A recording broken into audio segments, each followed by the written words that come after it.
Et bonjour à tous, voici le premier podcast, le premier épisode de mon podcast spirituel qui, je l'espère, fera de nombreux bébés derrière celui-ci. J'enregistre ce premier épisode alors que je me trouve actuellement en Normandie avec une magnifique vue sur la mer, très apaisante, très ressourçante. Et je rentre demain chez moi dans le sud de la France avec de nombreuses avancées dans mon chemin intérieur et j'avais envie de t'en parler un petit peu plus. Ce qui s'est passé pour moi durant cet été, ça a été vraiment de me retrouver moi-même en... après que le rythme de l'année se soit cassé ou disons qu'il est ralenti. Puisque voilà, j'ai eu du temps sans mon fils cet été. J'ai été confrontée aussi à certaines difficultés dans mon couple et dans ma vie professionnelle qui m'ont amenée à analyser la situation et à me demander qu'est-ce qui se passait, qu'est-ce qui bloquait, qu'est-ce que ces situations venaient me révéler en fait. Et dans tous les cas, d'une manière générale, disons que ce que j'ai compris, c'est que j'avais besoin de revenir à moi, à mes besoins profonds, à mes envies profondes aussi, et à qui je suis et à qui j'ai envie d'être. Parce que on sait que dans notre société, on a tendance à porter des masques, et même quand on est sur un chemin de développement personnel ou spirituel, on voit ces masques et finalement, il y en a beaucoup. J'ai envie de dire que on en enlève quelques-uns et puis il y en a encore d'autres derrière et il y en a encore d'autres derrière. Et par peur souvent d'être qui on est vraiment, parce que ça va forcément à partir du moment où on assume des choses à l'intérieur de nous qui sont qui sont plus en marge, ça va demander de faire face à certaines peurs, la peur d'être rejeté, la peur de voir peut-être certaines relations évoluer ou se terminer, de faire face à des critiques. Et donc ça demande l'authenticité, le fait d'assumer vraiment qui l'on est au grand jour, ça demande beaucoup de courage. Beaucoup de courage et voilà, c'est le message surtout que j'ai reçu moi cet été et c'est pour ça qu'aujourd'hui je fais ce podcast aussi, c'est pour assumer cette partie plus spirituelle de moi que je vais montrer de plus en plus et que j'ai cachée ces dernières années suite à voilà, des expériences très difficiles que j'ai vécues dans le milieu spirituel et en dehors. Euh, et j'étais pas encore assez forte, on va dire, pour pouvoir assumer certaines choses publiquement. Donc voilà, vous allez m'entendre parler de plus en plus de spiritualité et de développement intérieur et de connexion à notre être divin et tout ce que ça implique dans notre vie ici, dans la matière. Vous allez m'entendre parler de multidimensionnalité, vous allez m'entendre parler de vie parallèle, vous allez m'entendre parler de guérison, de blessures liées à tout ça. Parce que ça fait partie de mon chemin personnel et je pense que ça peut aider d'autres personnes aussi qui sont sur ce chemin. Et concernant ma vie plus personnelle, j'ai été amenée aussi à expulser certaines blessures très très profondes en moi. Même si j'avais déjà travaillé depuis plusieurs années dessus, j'ai l'impression que je suis allée au cœur de l'oignon de quelque chose de très profond en moi et notamment ce besoin d'être aimée. Voilà, j'ai été une petite fille qui a beaucoup manqué d'amour, ou en tout cas qui a vraiment perçu un très grand manque d'amour dans son expérience et j'ai grandi avec ce sentiment de ne pas être aimée, de ne pas être appréciée, de ne pas être reconnue à ma juste valeur. Ce qui a fait que à l'âge adulte, enfin dès adolescente, hein, mais aussi à l'âge adulte, j'ai cherché l'amour et la reconnaissance auprès de personnes qui se sont avérées au final toxiques pour moi. En résonance en fait avec cette immense blessure à l'intérieur de moi-même, puisque les relations toxiques finalement ne sont que là pour nous montrer nos blessures et notre incapacité à nous aimer nous-mêmes, à nous reconnaître nous-mêmes. Et au-delà de nos blessures, j'ai envie de dire aussi qu'on n'est pas fautif d'avoir ces blessures, hein. C'est le résultat de beaucoup d'expériences justement dans notre enfance, dans notre multidimensionnalité, dans nos vies passées, parallèles. Et déjà d'accepter que on n'est pas coupable d'être autant en souffrance, c'est déjà un grand pas d'accepter que ces blessures elles soient là et que ça fait partie de notre humanité. Mais après un certain temps, une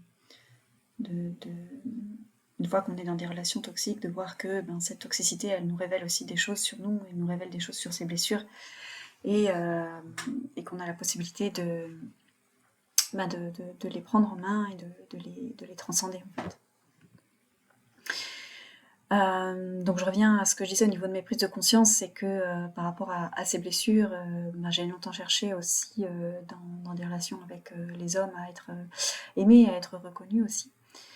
Et bien que j'ai travaillé là-dessus dans diverses relations, dans mon couple actuel, je me suis rendu compte aussi que cette blessure était toujours présente et à des niveaux beaucoup plus subtils, puisque je suis dans une relation avec quelqu'un aujourd'hui qui est une personne de confiance, une personne avec de nombreuses qualités, quelqu'un de sain, quelqu'un de fiable.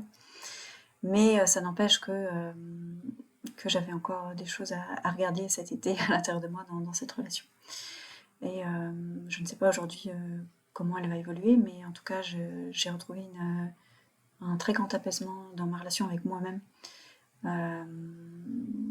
Suite à des blessures qui sont remontées, et notamment cette peur de perdre l'autre, qui faisait que je me perdais aussi moi-même dans certains aspects de la relation.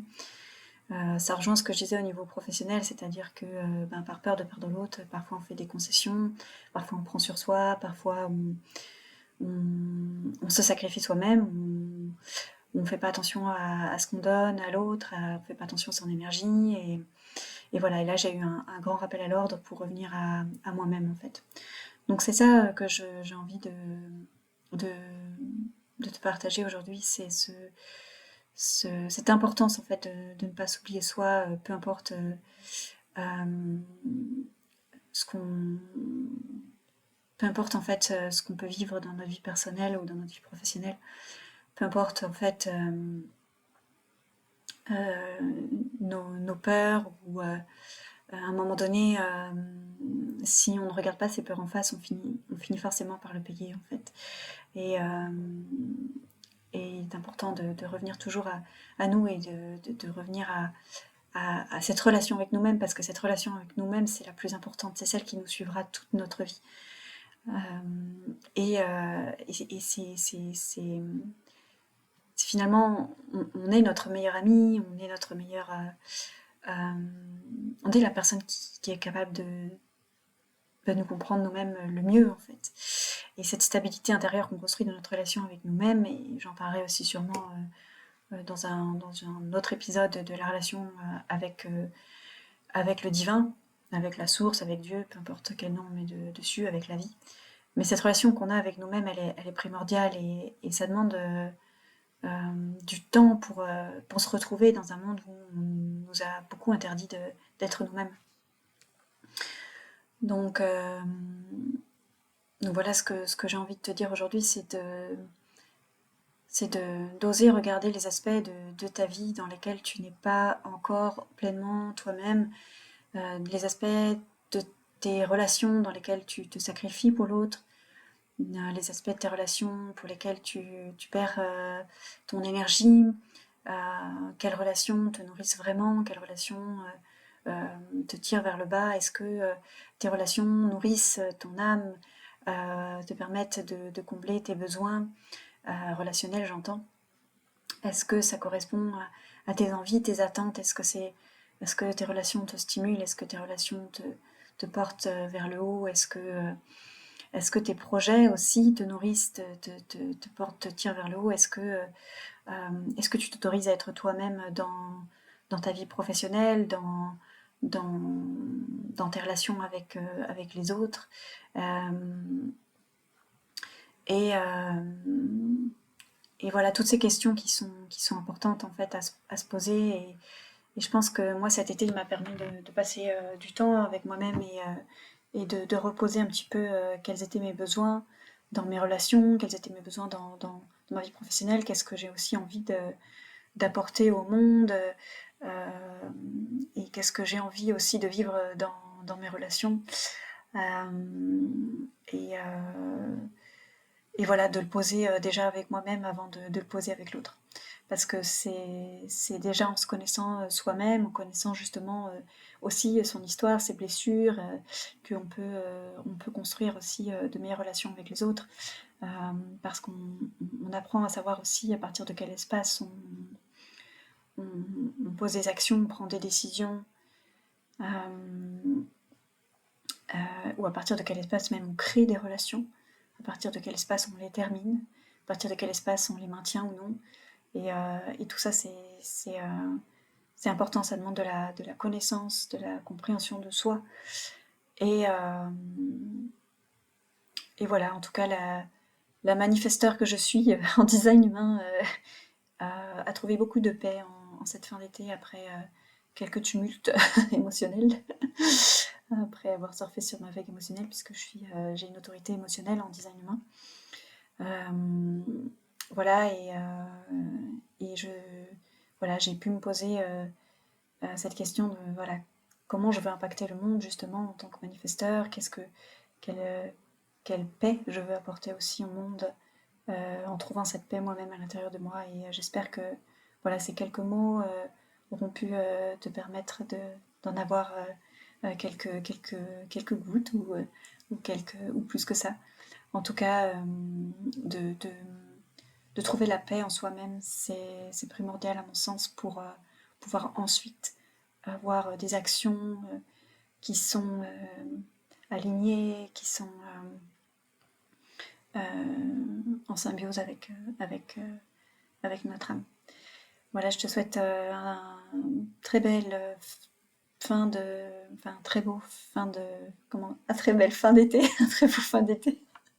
Une très belle fin d'été, je vais y arriver. Pour ces quelques jours qui restent du mois d'août, et une très belle rentrée. Et je te dis à bientôt sur les réseaux sociaux, ma chaîne YouTube, mon blog, ou dans un autre podcast. Très belle soirée à toi, et à bientôt.